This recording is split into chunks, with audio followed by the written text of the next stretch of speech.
Sutcliffe's last victim was a 19-year-old student at Leeds University, Jacqueline Hill.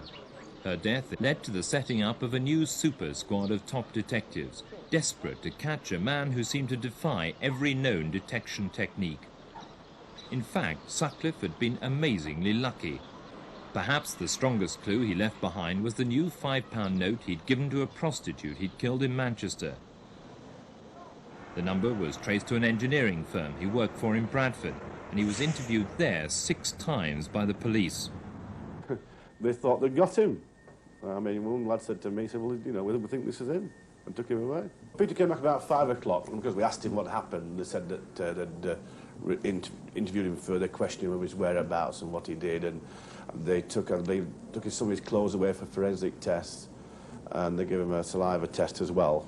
It used to be a joke that he was nicknamed the Ripper, and he used to answer to that sometimes. So it was, it's rather sort of a bit sad now, isn't it? By the end of the inquiry, the incident room in Leeds was crammed full of facts and information connected with the case, but none of it, sadly, led to Sutcliffe. 250,000 names were individually filed on cards. More than 30,000 statements were taken. The strain on manpower and resources was immense.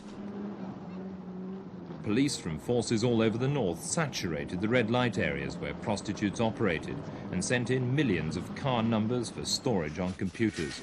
Sutcliffe's car alone was spotted 60 times. After 3 separate sightings, he was taken in for questioning. That meant he'd been interviewed 9 times by the police. But always he was either loosely alibied by his wife Sonia, or he had some equally plausible excuse. But perhaps the main reason he got away with it for so long was because the police leading the hunt put great emphasis on a tape recording they'd received. I'm Jack. I see you are still having no luck catching me. I have the greatest respect for you, George. But Lord, you are no nearer catching me now than 4 years ago when I started. The tape, with its strong northeast accent, was, of course, as we now know, a hoax, and it sent everybody off looking for clues in quite the wrong direction. They can't be much good, can they?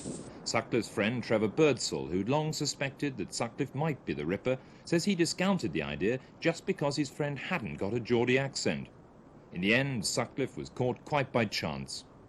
He'd put false number plates on his car to go out once more looking for a prostitute to kill. When the plates were checked and the police finally found some of his weapons, he confessed. Once he'd admitted he was the Yorkshire Ripper, Sutcliffe took over 15 hours to tell the police the rest of his story. A story of 13 killings, 7 ferocious attacks, and a gruesome game of hide-and-seek with the police that lasted for 6 long and terrifying years.